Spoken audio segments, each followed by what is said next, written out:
안녕하세요. 오늘 HS 킴12님이 질문 주신 내용인데요. 이렇게 궁금하신 사항 질문 주시면 저희가 정말 밤새 준비해서 바로 알려드리도록 하겠습니다.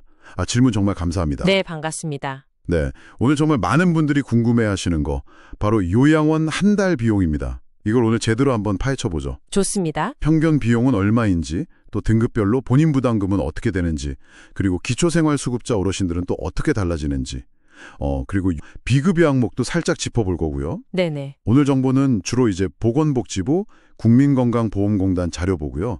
또 시니어 톡톡이나 연희 시니어스, 또 하나의 가족 같은 곳들 자료를 참고했습니다. 네, 요양원 비용 이걸 이해하려면요. 일단 기본 구조부터 아셔야 해요. 기본 기조요? 네, 요양원에 들어가시려면 나라에서 인정하는 장기요양 등급이 필요합니다.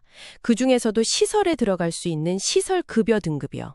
시설급여 등급. 네네. 이게 있으면 나라에서 비용의 상당 부분, 그러니까 80%에서 많게는 100%까지 지원을 해줘요. 오, 꽤 많이 해주네요. 그렇죠. 그럼 내가 실제로 얼마를 내야 하냐? 이건 개인별 장기요양 이용계획서 이걸 보시면 딱 나와 있어요. 본인 부담률이라고. 아하. 보통은 20%인데 소득 수준에 따라서 12%나 8%로 줄기도 하고요. 기초생활수급자분들은 아예 0%인 경우도 있습니다. 그렇군요. 그럼 제일 궁금한 거, 실제 비용, 대략 어느 정도 생각해야 될까요? 이게 또 2025년 기준으로 약간 인상된다는 얘기도 있던데요. 네, 맞아요. 2025년 수가 인상안을 반영해서 보면요. 가장 도움이 많이 필요하신 1등급 어르신 기준으로요. 네, 1등급? 한 달 총 급여 비용이 한 271만 원 정도, 그 정도 됩니다. 271만 원이요? 월에요. 네, 월 기준이죠. 30일. 여기서 이제 일반적인 경우 본인 부담률 20%다. 이러면 한 달에 내시는 돈이 약 54만 원 정도 되는 거죠. 총 비용이 271만 원이고 내가 내는 돈은 20%인 54만 원 정도? 네, 맞습니다. 근데 만약에 소득 같은 걸로 감경 대상이 되시면 12%나 8% 이렇게요. 그러면 부담이 더 줄어요. 그렇죠. 12%면 월 32만 원대, 8%면 한 21만 원대까지도 내려갈 수 있습니다. 오, 차이가 꽤 크네요. 네, 2등급 같은 경우는 총 비용이 한 251만 원 정도인데 20% 내시면 50만 원 정도. 3등급에서 5등급은 비슷하게 총 비용 237만 원 정도에 20% 부담하시면 47만 원 정도 되고요. 역시 감경 받으시면 더 적게 내시는 거고요. 그러니까 결국 중요한 건 내 등급이 몇 등급인지, 그리고 내 본인 부담률이 몇 %인지 이걸 확인하는 거군요. 정확합니다. 그 두 가지가 핵심이에요. 등급이랑 본인 부담률. 근데요, 이게 다다 아니잖아요. 그 보험 적용 안 되는 비급여 항목, 이것도 있다던데 이게 또 무시 못한다면서요. 맞아요. 이거 정말 중요합니다.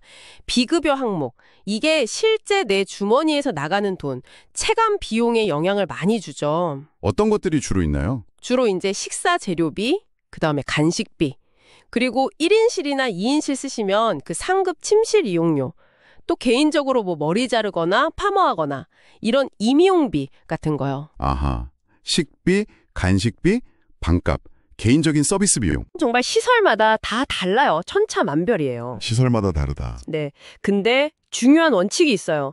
어떤 자료에서도 강조하는데 실제로 들어간 비용, 그러니까 실비만 청구해야지 여기다가 인건비니 뭐니 슬쩍 껴서 부풀리면 안 된다는 겁니다. 그건 당연하죠. 실비 청구 원칙 알겠습니다. 그럼요. 그 기초생활수급자 어르신들의 경우는 좀 어떤가요? 좀 더 복잡할 것 같은데요. 네, 맞아요. 수급자분들 경우는 조금 더 따져볼 게 있는데요. 우선 가장 중요한 건 아무리 수급자시라도 시설급여 등급이 없으면 요양원 비용은 그냥 100% 다 본인이 내셔야 해요. 등급이 일단 있어야 되는 거군요. 수급자라도. 네, 그게 전제 조건이고요. 등급이 있다는 가정 하에 이제 수급 종류별로 좀 달라요. 예를 들어 생계급여 수급자이시면 보통 본인 부담금은 없거나 아주 적은데요.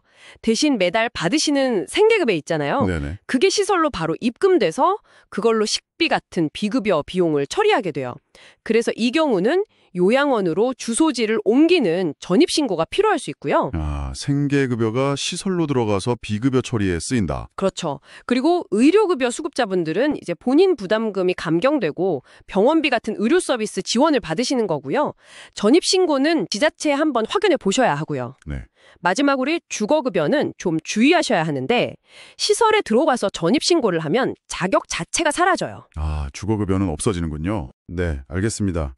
와, 오늘 HS 키밀리님 질문 덕분에 정말 이 비용에 대해서 명쾌하게 정리가 된 것 같습니다. 네, 도움이 되셨기를 바랍니다. 오늘 저희가 말씀드린 내용은 어디까지나 평균적인 기준이라는 점, 그리고 특히 그 비급여 항목, 이게 시설마다 차이가 정말 크다는 점은 꼭 기억해 주셔야 할 것 같아요. 상담을 하셔서 정확한 비용을 확인하시는 게 필수입니다. 네.